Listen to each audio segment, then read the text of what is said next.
Magandang araw, lungsod ng San Jose del Monte. Magandang San Joseño po sa ating lahat. Ngayon ay Huwebes, January 29, 2026. Ako po si Brian Ocampo at ito ang PIO Live, ang programang maghahatid ng iba't ibang mahalagang pangyayari, impormasyon at opinyong para sa inyo, San Joseño. Patapos na po ang unang buwan ng 2026. Kumusta po kayo lahat?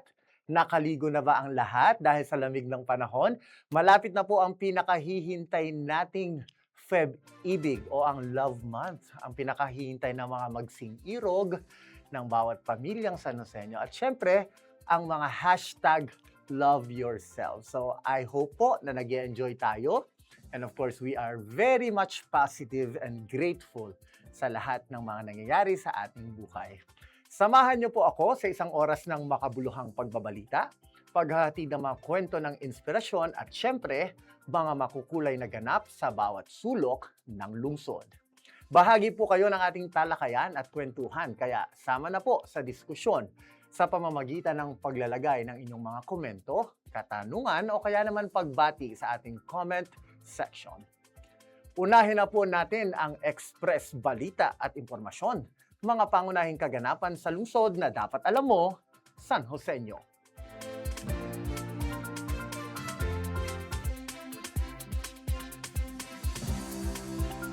Bilang pagpapakita ng matibay na suporta at pakikiisa, nakibahagi po si Mayor Florida Ate Rida Robes sa isinagawang Enhanced Protect Teen Program Orientation sa pangangasiwa ng Department of Social Welfare and Development o DSWD Field Office 3 at DSWD Central Office nitong Miyerkules, January 21.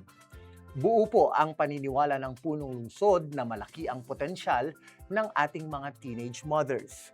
Sa pagbibigay ng kaalaman, oportunidad at suporta, layon po ng pakikipagtulungang ito na palakasin ang kanilang kakayahang magpatuloy at sabay na tugunan ang usapin tungkol sa teenage pregnancy sa pamamagitan ng pangmatagalang solusyong katulad nitong mga programang ito.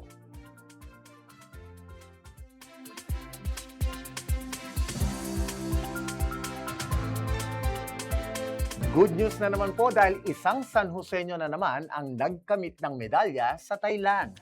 Dagdag karangalan po para sa bansa at sa lungsod matapos masungkit ng Philippine Paralympian table tennis player na si Ramses Tuala mula po sa Barangay Minuyan Proper, katandem si Leo Macalanda mula naman sa Urdaneta, Pangasinan ang bronze medal sa men's doubles TT14 ng 13th ASEAN Para Games na ginanap sa Thailand. Patunay ang tagumpay na ito sa kanilang husay, dedikasyon at hindi matitinag na determinasyon sa larangan ng palakasan.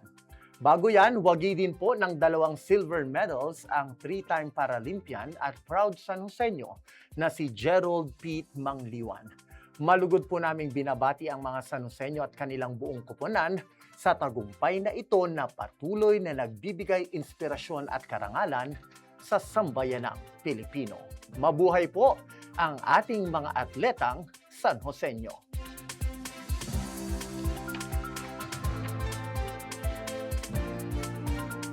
Isinagawa naman po ng City College of San Jose del Monte Supreme Student Council ang outreach program para sa mga batang dumagat nitong January 26. Layunin ng programa na maghatid ng saya, kaalaman at makabuluhang ugnayan sa komunidad lalong higit sa mga kababayang dumagat.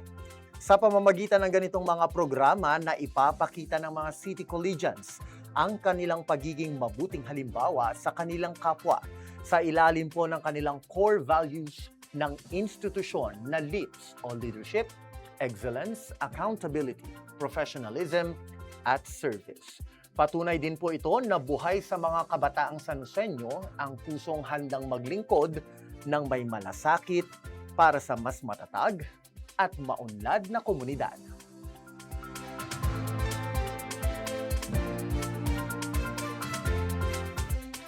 Geared up para sa ligtas na kakalsadahan. Matagumpay po na isagawa ng Pusong Ride Guardian Emergency Network o PRGen ang Motorcycle Safety Lecture and Practical Training nitong linggo, January 25 sa Amphitheater River Park Esplanade sa Barangay Dulong Bayan. Ang pagsasanay po ay dinaluhan ng mga solo motorcycle riders at 8 motorcycle clubs and organizations.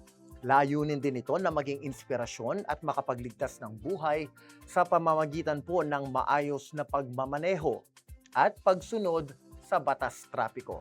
Patunay din po yan na ang mga San Joseño riders ay may dedikasyon sa pagiging disiplinado sa kalsada.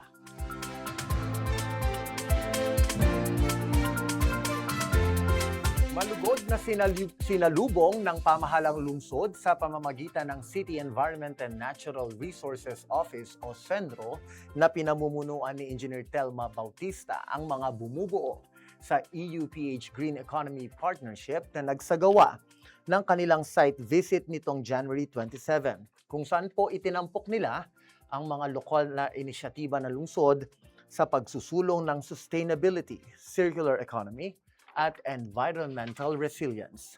Layunin ng aktibidad na palakasin ang ugnayan at kooperasyon sa pagitan ng mga katuwang na institusyon upang higit pang paigtingin ang mga programang pangkalikasan at makamit ang mas malinis, luntian at mas napapanatiling pamayanan para sa lahat.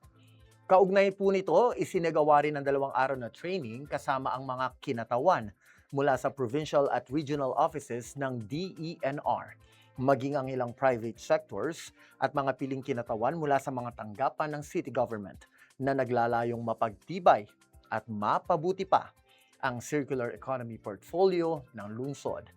Sa 3 participatory workshops, tinukoy po ng mga dumalo ang mga umiiral na programa, mga gaps o puwang sa sistema at ang mga potensyal na proyekto para sa hinaharap.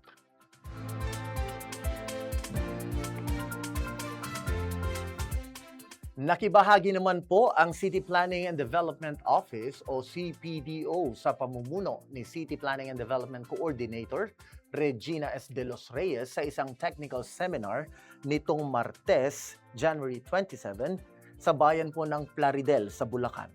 Bilang tugon yan sa imbitasyon ni Municipal Administrator Engineer Edilberto Mendoza. Sa tulong po ng CPDO ng lungsod, layunin ng talakayang ito na mapalakas ang Strategic Performance Management System ng pamahalang lungsod ng Plaridel, alinsunod sa mga alituntunin ng Civil Service Commission at mapahusay ang organizational performance ng mga kawani. Congratulations, Ma'am Reg!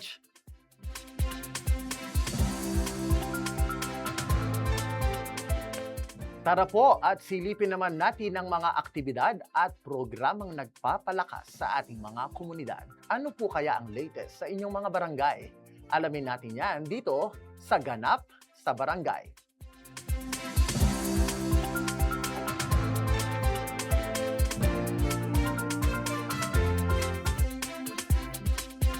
"48 Minuyeños hired on the spot sa Barangay Local Recruitment Activity." Matagumpay po na naitala ang 48 hired on the spot sa ibinabang Barangay Local Recruitment Activity o BLRA sa Barangay Minuyan Proper kahapon, January 27.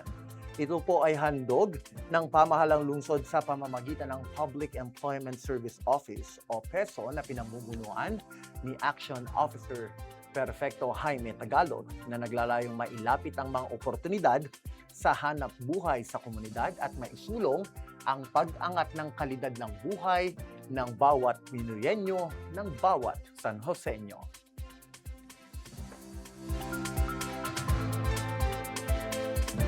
Samantala, masaganang ani ang hatid po ng communal garden ng Barangay Minuyan Proper. Ibinahagi ng pamunuan ng Phase 1 Homeowners Association o HOA ng Barangay Minuyan Proper nitong Miyerkules, January 28, ang tagumpay ng kanilang communal garden na naghatid po ng masaganang ani bilang bahagi ng programang Sili sa Barangay, Clean and Green Program ng City Government sa pamumuno po ni Mayor Ate Rida Robes, katuwang ang pamahalang barangay sa pangunguna ni Punong Barangay Irene Biten. Ayon sa pamunuan po ng naturang HOA, umabot sa mahigit 4,000 ang kabuuang halagang nalikom mula sa pagbebenta ng mga gulay tulad ng talong, sili, pechay, mustasa at maraming iba pa. Ang naturang halaga ay nagsilbing karagdagang pondo ng kanilang HOA na inaasahan pong magagamit sa mga susunod na proyekto at aktibidad na pakikinabangan pa ng kanilang komunidad. Ang matagumpay na inisyatibong ito ay patunay po na sa pamamagitan ng sipag, tiyaga at pagkakaisa, nagbubunga ang sama-samang pagtutulungan. Higit pa po rito, nagsisilbi itong inspirasyon tungo sa mas luntian, malinis at maunlad na pamayanan.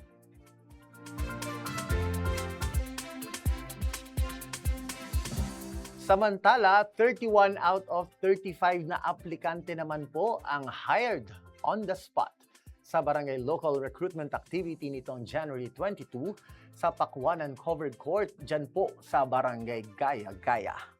Ito po ay sa pakikipagtulungan ng Multi-Rich Food Corporation na agarang nakapagbigay ng oportunidad sa trabaho para sa ating mga kababayan. Sa bawat trabahong na ibibigay, isang pamilya po ang nabibigyan ng pag-asa at maayos na kinabukasan.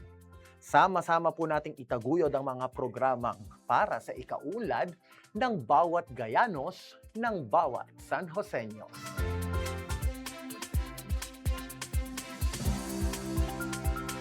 Sa Barangay Kaybanban naman po, nagsagawa ang kanilang Child Development Center ng community walk ng mga chikiting patrol. Suot ang kani-kanilang napiling career o outfit nitong Miyerkules, January 28.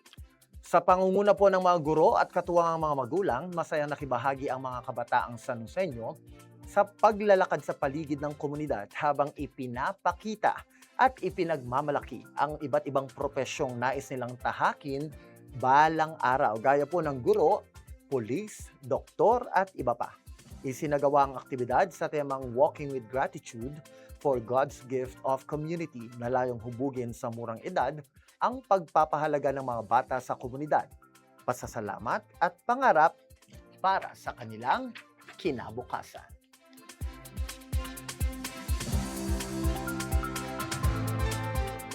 Abangan po ang kabuuan ng mga detalye ng mga balitang yan sa Balitang San Joseño at Express araw-araw dito po sa PIO Facebook page at syempre sa mga official Facebook pages ng bawat tanggapan ng pamahalang lungsod at mga barangay. Maraming salamat din po sa mga katuwang natin sa paghahatid ng mga latest update mula sa ating mga DGIOs at DPIOs o mga Digital Governance at Barangay Public Information Officers.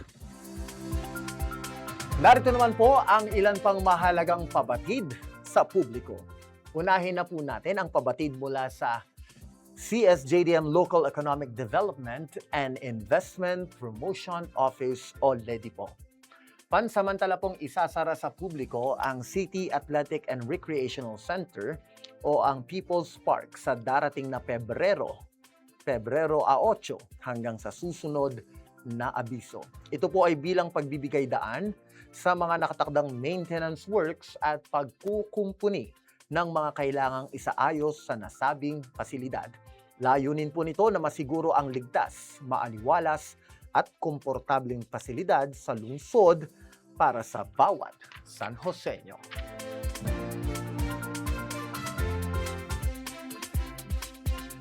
Pabatid naman po mula sa City Health Office, inaanyayahan ang mga residente ng Barangay Gaya-Gaya na makilahok sa TB mass screening na magbibigay ng libreng chest x-ray bilang bahagi ng patuloy na kampanya para sa maagap na pagtuklas at pag-iwas sa tuberculosis.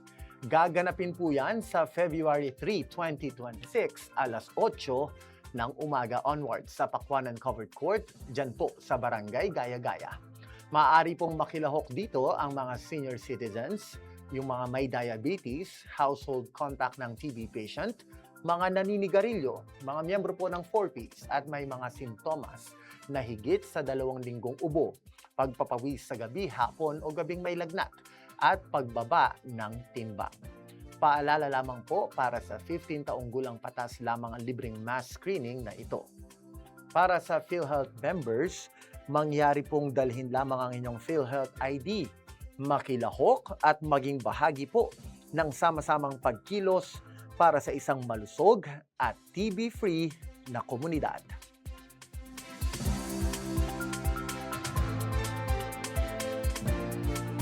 Muling paalala naman po ng pamahalaang barangay ng Luzon South, mga katimog.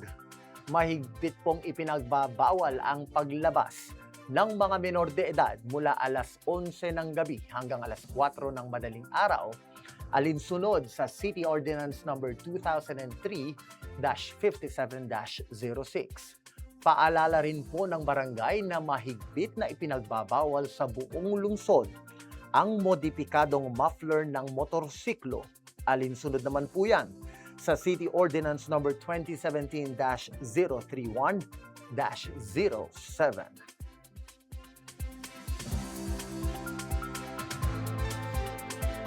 Pabatid naman po mula sa Barangay Bagong Buhay 3. Ang schedule po ng bunot ng ngipin o tooth extraction ay tuwing Miyerkules mula alas 8 hanggang alas 12 ng tanghali. Diyan po yan sa Barangay Health Station ng Barangay Bagong Buhay 3. Para sa mga nagnanais po na magpabunot ng ngipin, may kaukulang bayad para sa anesthesia. Pero inaanyayahan po ang lahat na pumunta sa itinakdang araw at oras. Mula pa rin po sa Barangay Bagong Buhay 3, the search is on for natatanging ginang ng ating barangay.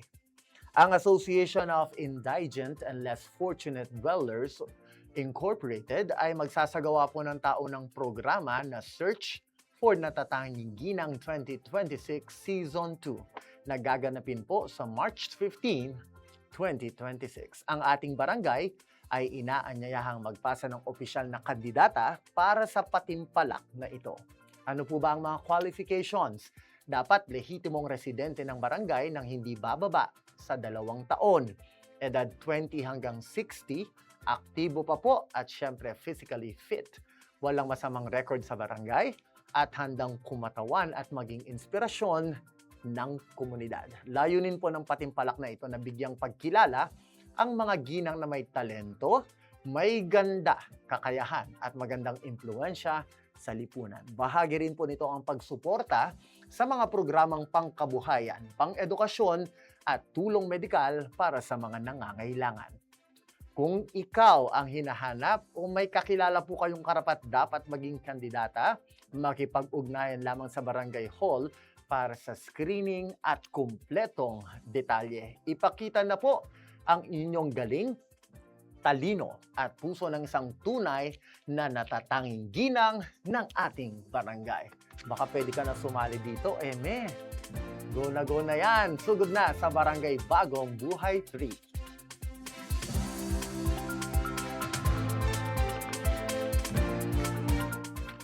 Susunod, kilalanin po natin ang proud San Joseño na patuloy na nagbibigay karangalan sa ating lungsod sa larangan ng fashion.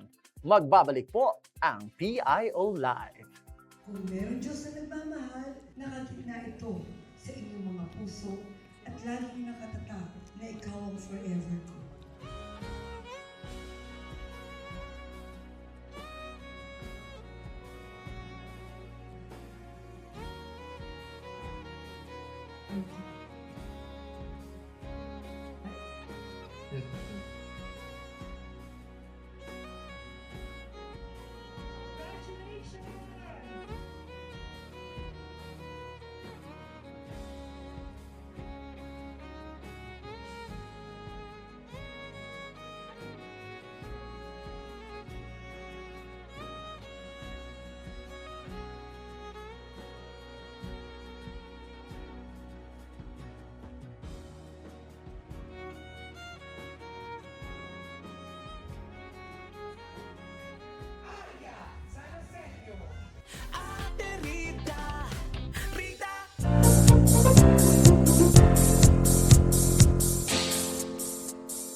Jollibee in the year 1988. So, yes, I will never forget that this is actually the selling point of Jollibee. Values. In terms of progress, I would always say, if there's Jollibee, nandun na ang progreso. Again, Tita Ami, welcome back in our district, the city of San Jose del Monte. No floods, maayos ang lugar, maayos na daan, maayos na pamamahala. Lungsod ng San Jose del Monte. Maraming salamat sa welcome, Jollibee.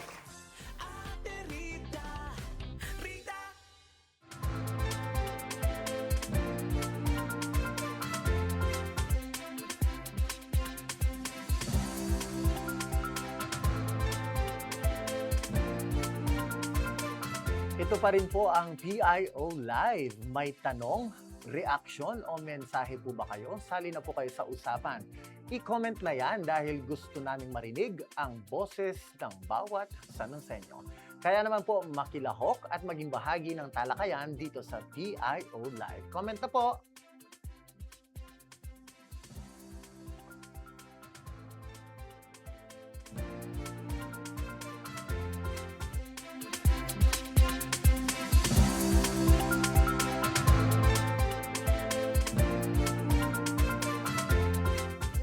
Dito sa segment na ito, makakasama natin ang mga ipinagmamalaki ng The Rising City of San Jose del Monte. Ito po ang Proud San Joseño. Tampok ang mga kababayan nating inspirasyon sa sipag, galing at malasakit.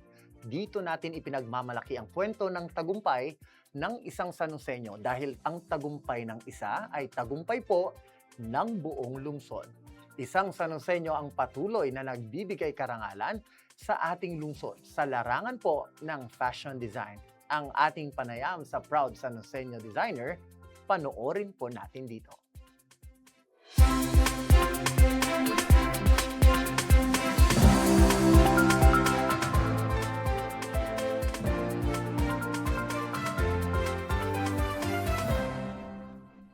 Magandang San Joseño, isang karangalan po para sa amin na makasama ngayong araw sa PIO Live, ang isang proud San Joseño na patuloy na nagbibigay karangalan sa ating lungsod sa larangan ng fashion.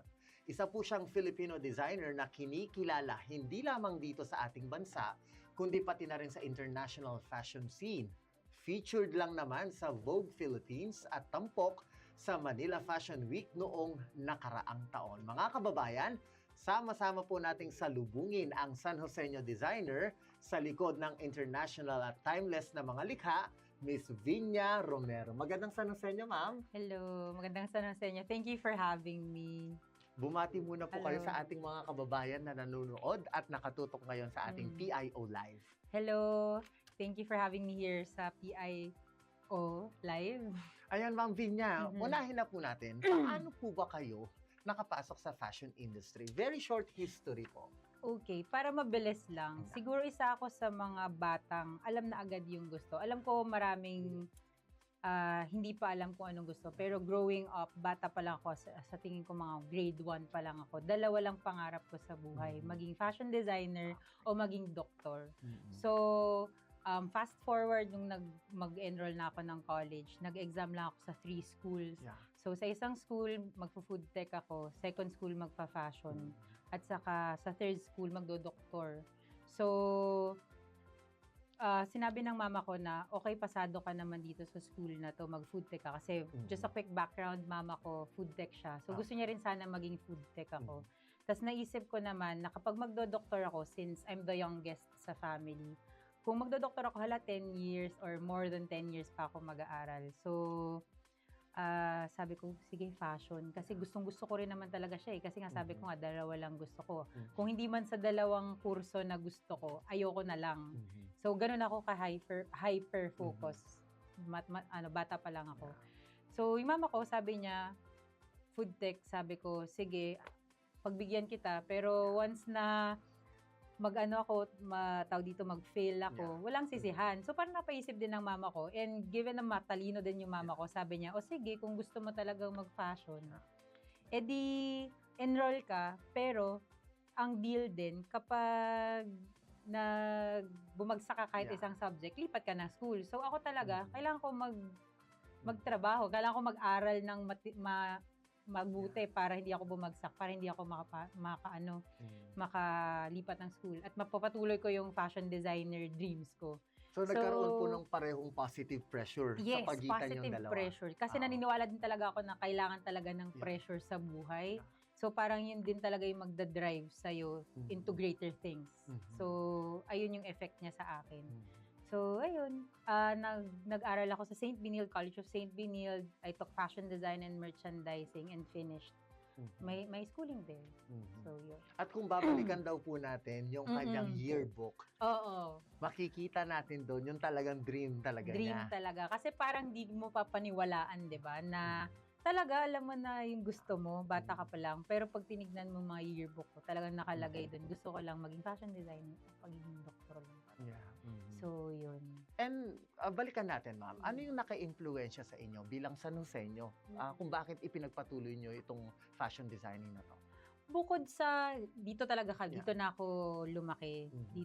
Pinanganak ako, nandito na kami sa San Jose del Monte. Siguro yung pagiging fashion designer. Bukod sa yung mama ko talaga, magaling manahe. As in, hobby niya yun. Growing up here in San Jose del Monte, hindi naman din talaga ako exposed to fashion. So, I think Mhm. very organic Yeah. kung paano ako mag-design. Yeah. I don't have much idols sa fashion industry before. Kasi nga, nandito ko sa San Jose del Monte, Yeah. small Yeah. city, ganyan. Mhm. Parang, yun nga, organic siya in a way na lahat ng experiences ko dito sa San Jose del Monte growing up, nagamit ko din talaga sa pagde-design ko in a way na parang, ano ba, kanwari sa uniform ko, mainit sa school.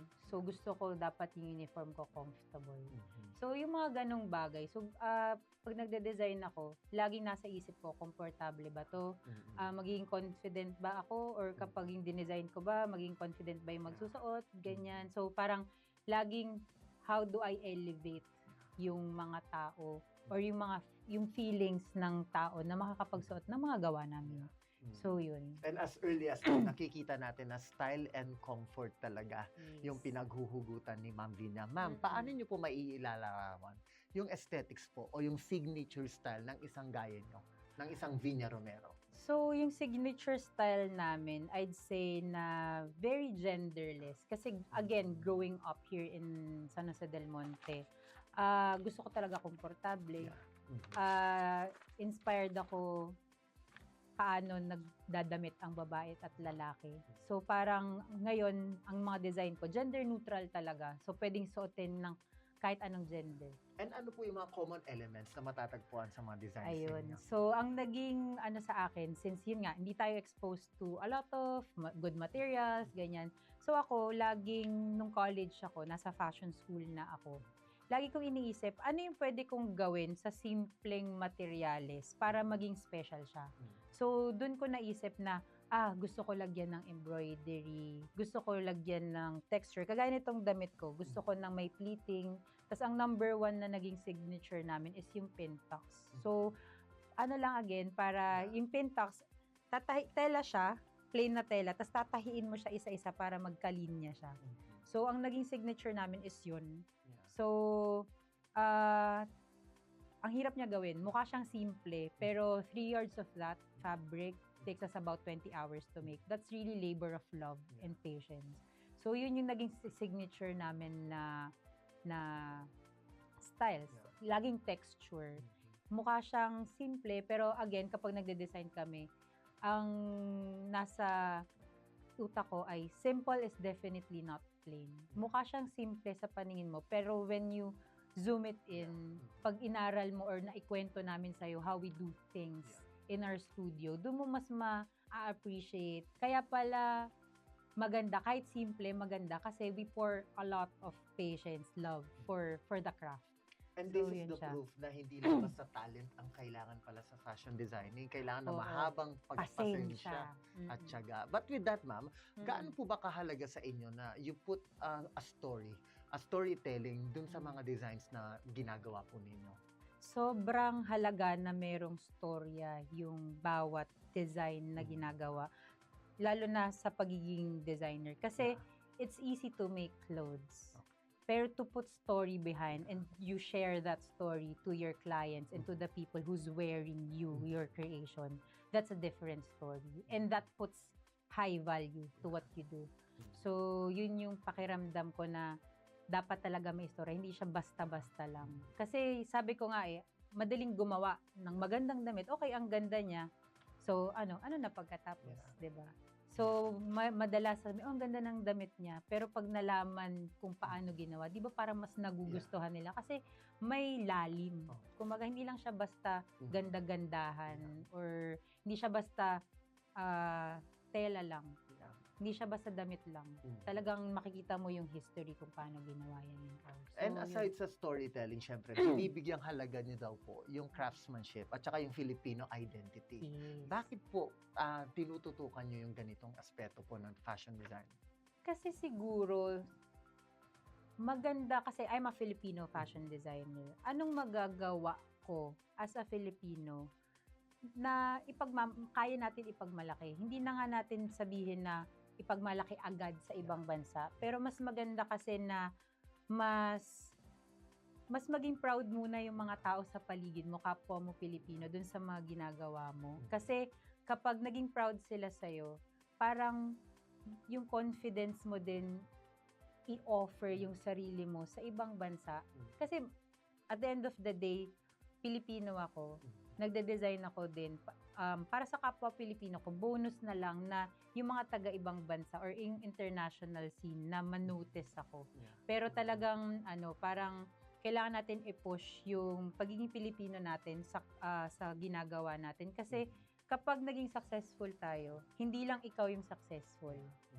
Hindi lang ako na designer. Pati Bit. buo. As in, lahat tayo mga Pilipino nagkakaroon ng trabaho. Nagkakaroon ng talagang ecosystem. So, And with this yun. industry, ma'am, sa tingin niyo, paano po ito nakakatulong sa pagpapanatili po ng mayamang kultura natin? For example, ngayon kami, ever since na nag-start ako, talagang gustong-gusto namin sa brand namin na gumagamit kami ng natural fabrics or parang Filipino fabrics like pinya. So ngayon, pinupush namin yun na hindi lang siya for special occasion. Dapat magamit din natin siya on a daily basis. So kami as a brand, meron kami nagiging partner na like-minded people na for example ngayon ang pinya, pwede mo na siya gamitin araw-araw kasi may mga nade-develop na yung mga kapwa Pilipino natin na manufacturers, fabric manufacturers na yung pinya minimix na sa ibang materials para kaya mo na siyang suot everyday kasi matibay siya. So, hindi na lang siya pang barong lang. So, with me, I'm a ready-to-wear designer. So, talagang ini-incorporate namin yung mga telang yun sa ginagawa namin para hindi lang siya, again, may story. Even yung fabric, even yung raw materials. Ang sinasabi nga namin from farm to department store, to the market. Kasi, farm galing ang pinya.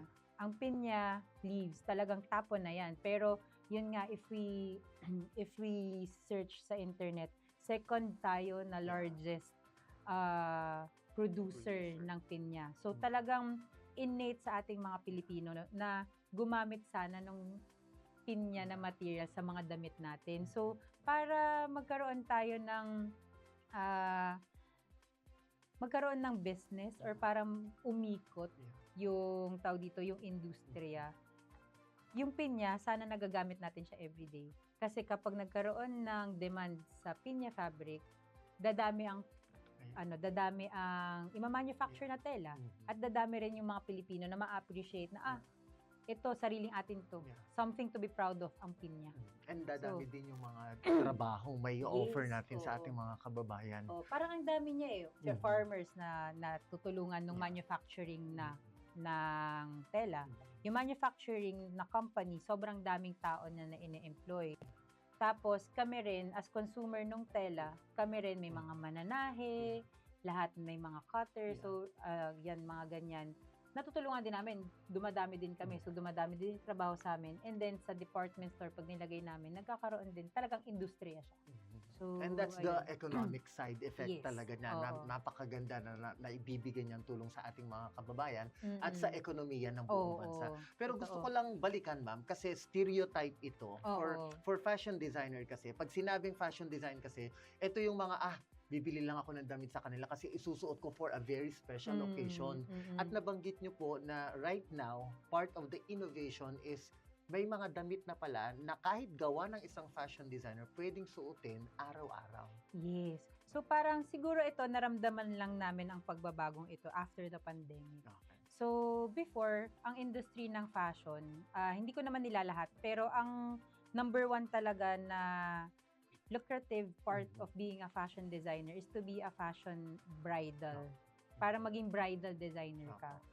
So, ngayon, ako talaga, since na-mention ko nga na, alam ko talaga kung anong gusto ko eh. As in, gusto ko maging ready-to-wear designer. Kasi, gusto ko na yung mga ginagawa kong damit, nasusuot siya on a daily. Parang hindi lang siya for special occasion. Na parang, sinasabi nga natin na kapag nagpagawa ka ng damit, hindi siya mura. So, parang para sa akin, dapat magagamit mo siya paulit-ulit. So, kaya napunta ako talaga dun sa ready-to-wear. Kasi ang sarap sa pakiramdam na yung ginawa ko, hindi lang siya isang beses gagamitin. Makikita ko siya palaging ginagamit. Kasi parang, yun nga, I poured my heart and Your your soul soul to it na pag magde-design na yan. Na para itago lang yan sa wardrobe. Parang sayang naman. Parang, kaya gusto ko laging sinasabi, sige, bili ka ng damit kasi maa-ROI mo yan. So, yun yan. Kasi ang gown, sobrang mahal niyan. Pero, ilang beses mo lang siya magagamit. Pero yung ready-to-wear, kagaya nito, you can keep it for years. Even kung maganda, din pinupush namin na maganda yung quality. Pwede mong ipasa sa kung kanino mo gustong ipasa. So, yun siya. At bahagi ng kultura nating mga Oo. Pilipino na pinapasa Pinapasa, talaga natin diba? yung damit natin sa ating mga nakababatang kapatid Totoo. or sa ating mga kamag-anak. But moving forward, ma'am, isa pong malaking karangalan actually na ma-feature kayo sa Vogue Philippines at makapagpakilala or maipakita niyo yung mga likha ninyo sa Fashion Week. Kumusta po ang feeling na maging bahagi po ng project na ito? Sobrang humbling and grounding siya na experience. Kasi parang ito namang mga bagay nito, ma-feature ka sa, sa magazine or makapag-present ka ng collection mo on a bigger scale or parang bigger audience.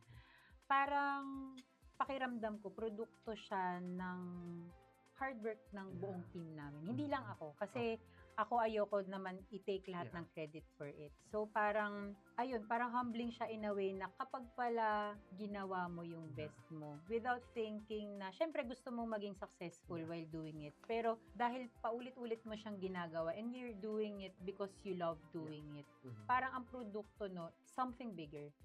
Something bigger than I am. So, ayun, sobrang masarap sa pakiramdam na nanonotice ka or parang nafe-feature ka dahil ginagawa mo yung mahal mo. Was there a Mahal mo time, ma'am, gawin. na nagbago yung pananaw niyo sa fashion designing because you experienced that kind of exposure?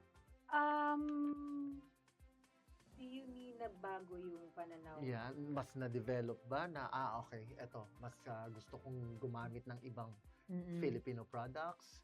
Siguro driving force siya na okay, better tayo this year. Parang driving force siya na dapat talaga lagi tayo, hindi tayo makomportable sa kung anong meron. Parang kasi ang lawak pa o parang ang dami pang pwedeng gawin sa fashion.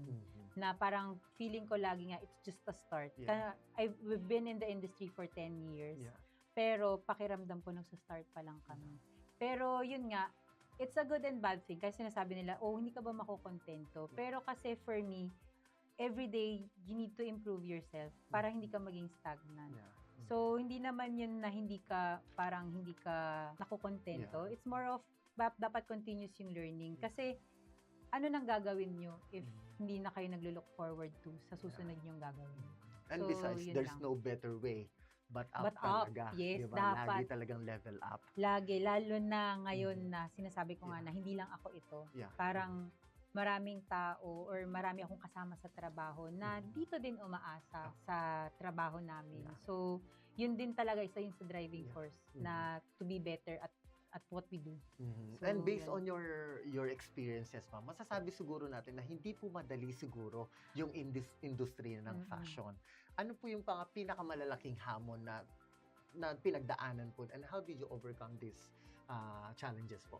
Siguro since I'm an artist Mhm. talaga at first. So, business side of things. So, ano talaga parang madalas ang kinakatakutan ko talaga maging starving artist ako.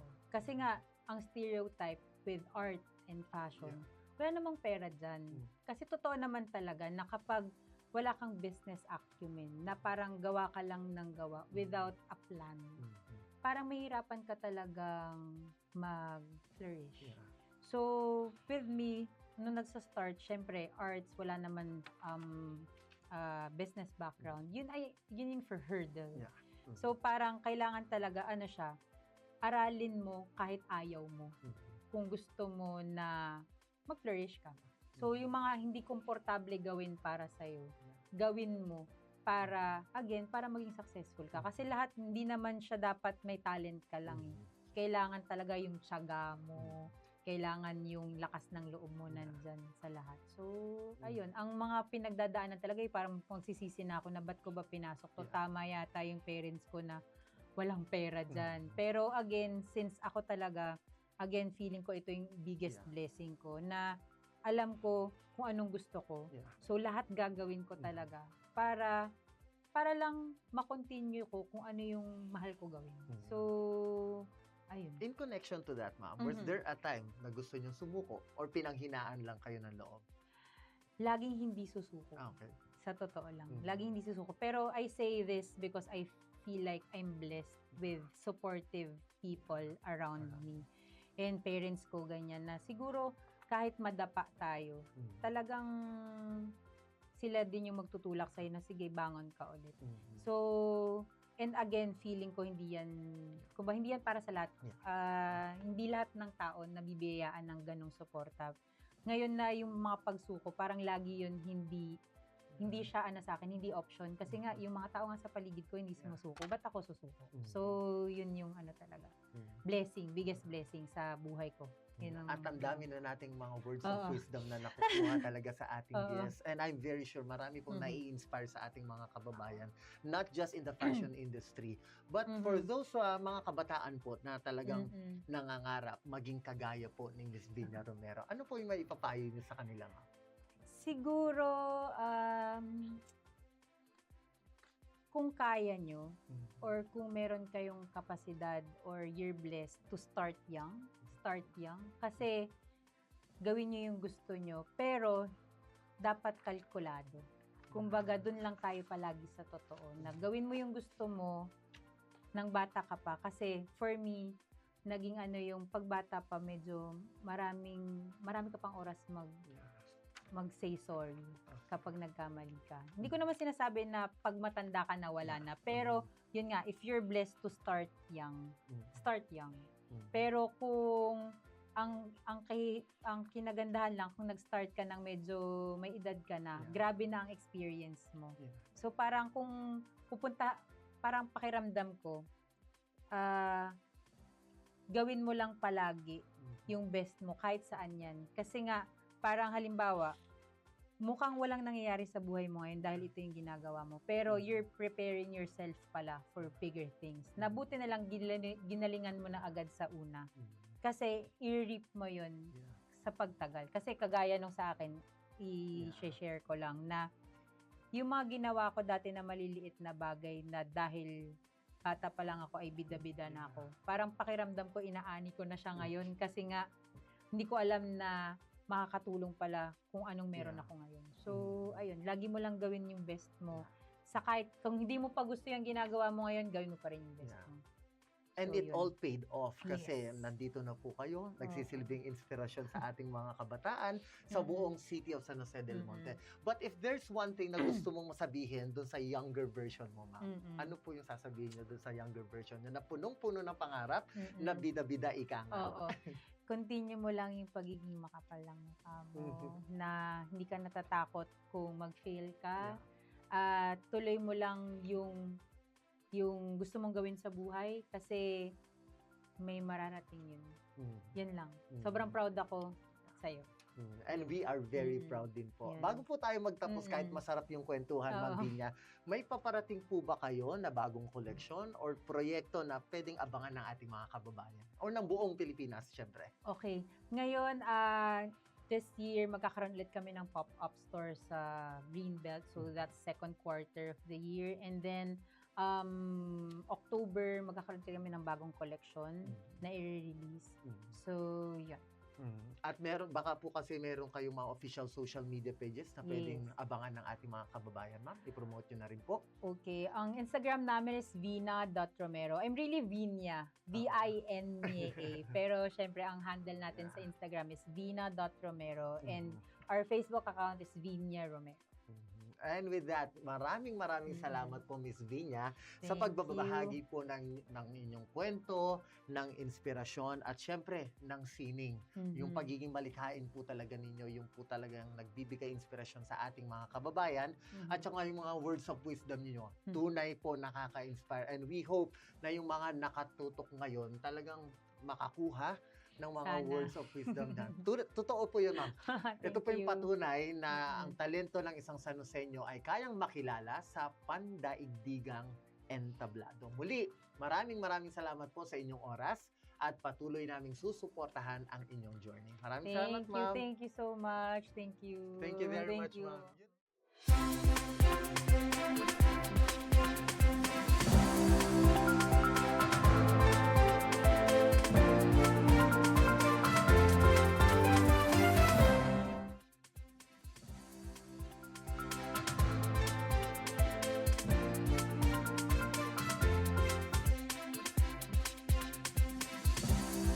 At yan po ang ating proud San Joseño at Filipino fashion designer na si Ma'am Vinya Romero. Naway kapulutan niyo po ng aral at inspirasyon ang kanyang kwento at ang kanyang mga ibinahagi sa ating lahat. Samantala, narito naman po ang ikalawang bugso ng mga pangunahing kaganapan sa lungsod na dapat alam mo, San Joseño.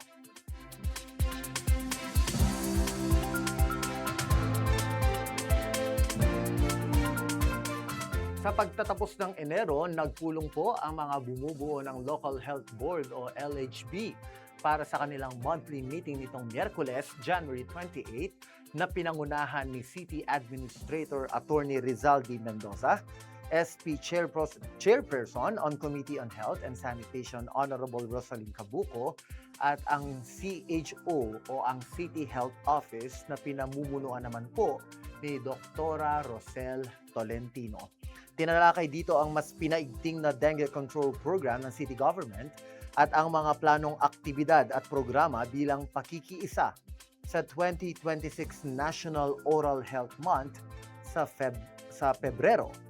Sa patuloy at patnubay po at suporta ni Mayor Florida Ate Rida Robes, patuloy din ang sinisikap ng LHB na mapagbuti pa ang serbisyo at programang pangkalusugan na ibinabahagi sa mga San Joseño.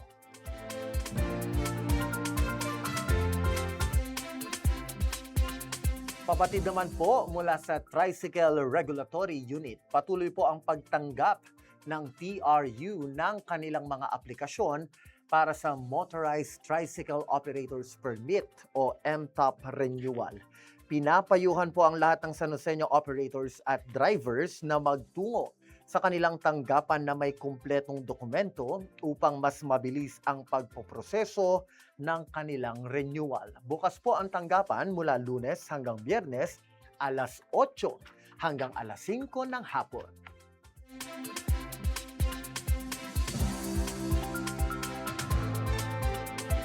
Sa ibang balita, police visibility pinalakas sa lungsod ng San Jose del Monte. Nagsagawa po ang Philippine National Police ng business establishment visitations at mas pinataas ang police presence at beat patrol sa iba't ibang lugar dito sa lungsod. Sa pamumuno po yan ni Police Lieutenant Colonel Rayson M. Bagain. Layunin po ng aktibidad na palakasin ang presensya ng kapulisan sa lungsod. Tiyakin ang pagsunod ng mga establishmento sa mga batas at regulasyon, maiwasan ang mga krimen at iba pang iligal na gawain at magbigay ng tulong, gabay at suporta sa mga mamamayan.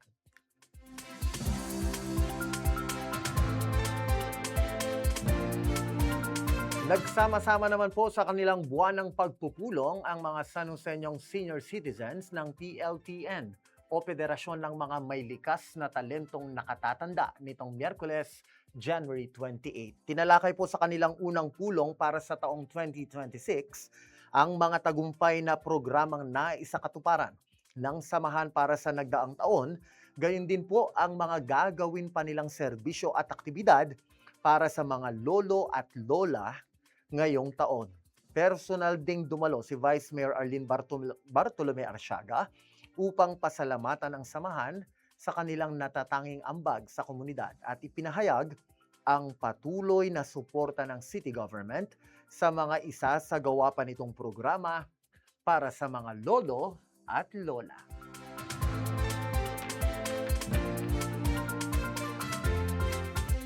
Pinangunahan naman po ng Office of the City Legal Services ang isang seminar on Privacy Impact Assessment nitong Huwebes, January 29 na dinaluhan ng mga guro mula sa City College of San Jose del Monte at mga doktor mula sa Ospital ng Lungsod ng San Jose del Monte.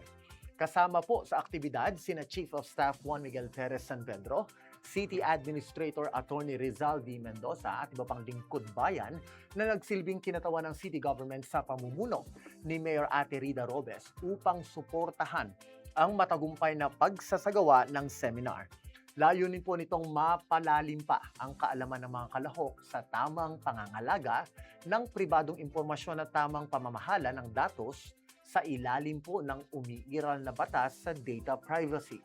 Nagsilbing resource speaker si Mr. Cleo Martinez LTO2 mula sa Compliance and Monitoring Division ng National Privacy Commission na nagbahagi po ng detalyadong paliwanag tungkol sa Privacy Impact Assessment, Privacy Impact Analysis at Privacy Risk Management.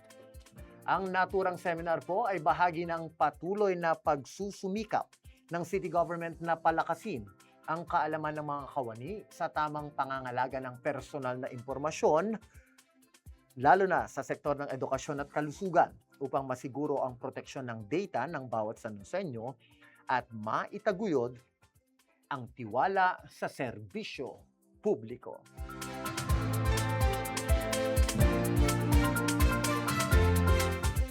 May pasok. Uulitin ko po, may pasok dahil alunsunod sa memorandum na inilabas ng provincial government, idineklara po na special working holiday. Special working holiday sa buong lalawigan sa Martes, February 3, kaugnay po ng paggunita ng araw ng kapanganakan ng bayaning si Gat Blas Ople.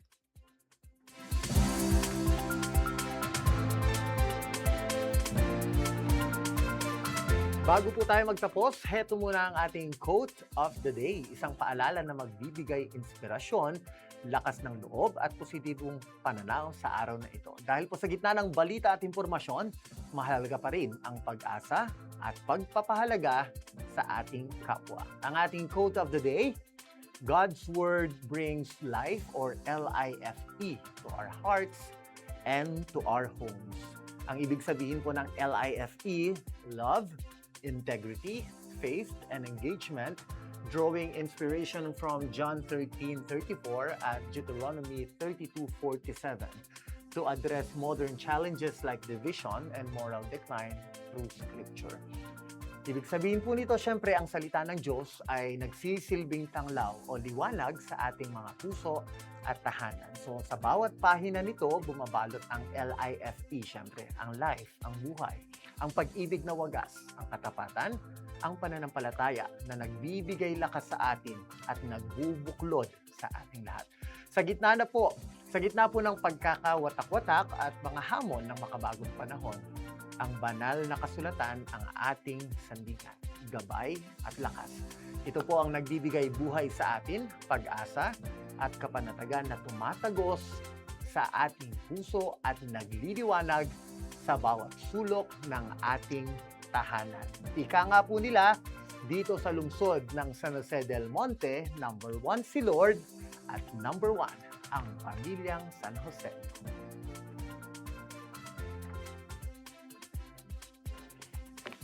Maraming salamat po sa lahat ng nakatutok sa ating programa. At dahil kayo po ang bida sa segment na ito, deserve nyo ng isang malakas na shout out!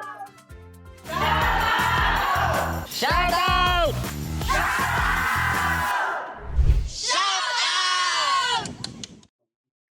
Shout out po sa lahat po ng ating mga kababayang nakatutok ngayon dito sa ating programa. From Aling Chona Franco, ang BPIO ng Barangay Cumaok West.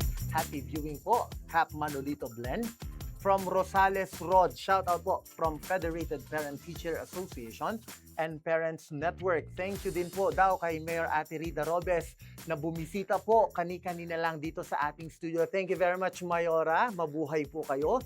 Hope magkaroon po ng PIO coverage ang aming Grand Zumba this coming Feb 14 o Valentine's Day.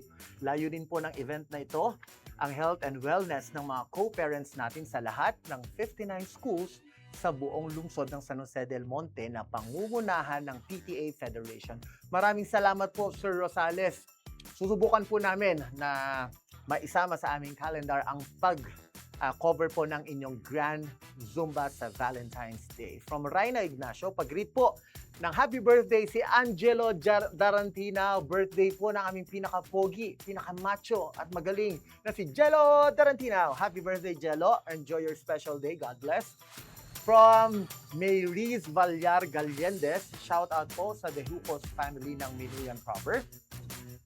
Shout out din po sa ating kapitana na si Kapitana Irene Biteng. Hi Cap, happy watching, happy viewing po. From Charmaine Refugio Passion, salamat po sa updates palagi PIO family. Get well soon siya.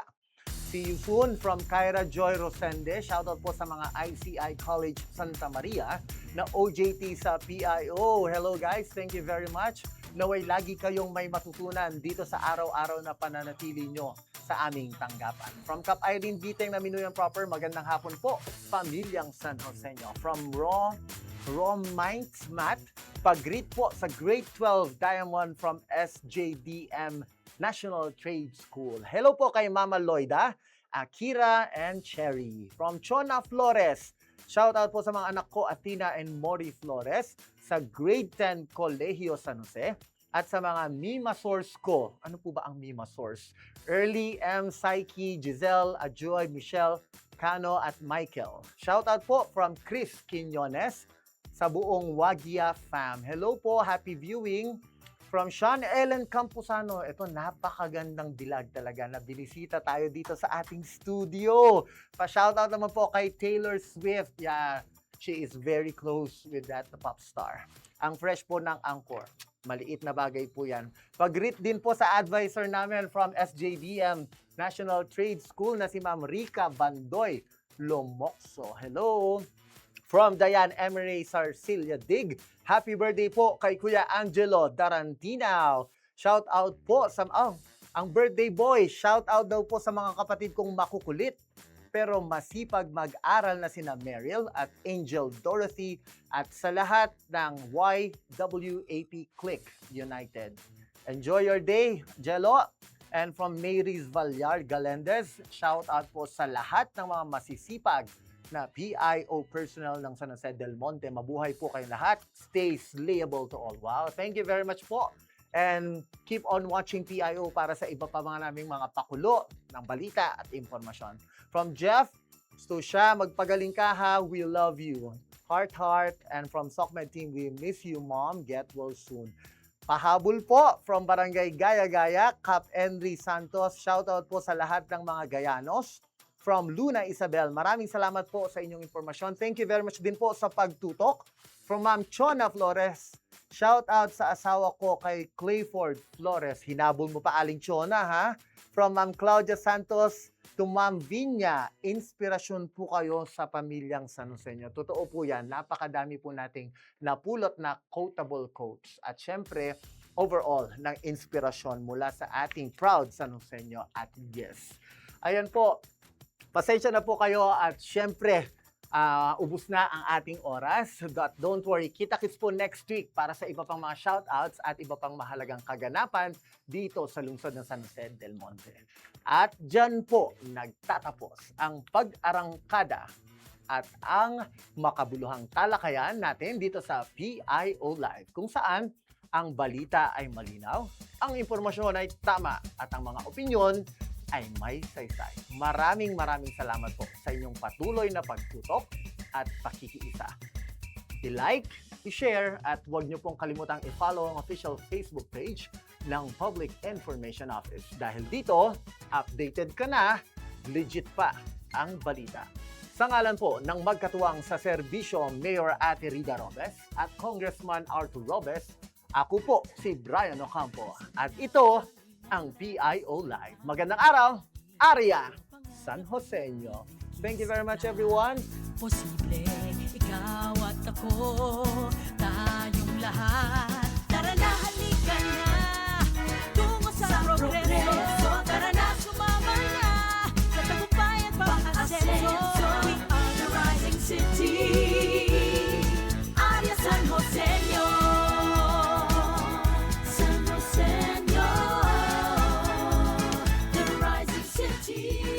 Ramdam na ang pagbabago, kaisa ka sa pag-angat. Arya lang kaibigan, marami pang makakamtan. Arya San Joseño, tara na, halika na, tungo sa progreso. Tara na, sumama na, sa tagumpay at pag-asenso. We are the rising city, Arya San Joseño. Kilalanin ang lakas